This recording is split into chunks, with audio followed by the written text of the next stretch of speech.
BNP করবেন, ভালো কথা।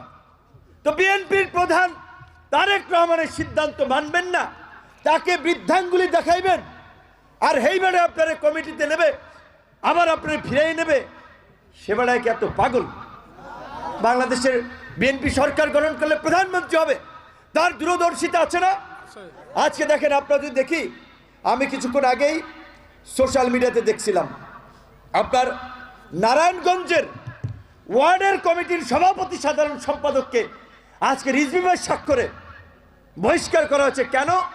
নিশ্চয়ই তারা দলীয় সিদ্ধান্তের বাইরে গিয়ে কাজ করতেছিল।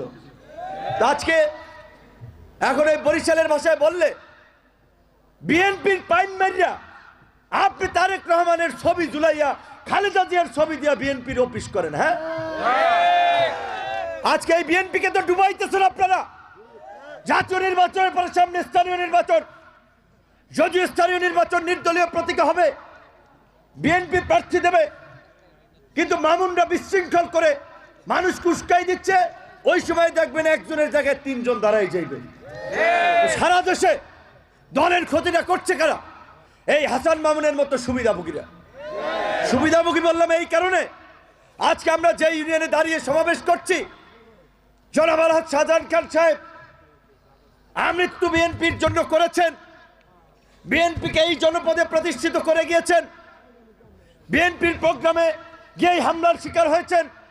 অনেকেই বলছে সেইখানেও মামুন মিয়ার হাত আছে, কারণ তিনি শাহজাহান খান সাহেবকে প্রতিযোগী মনে করছেন।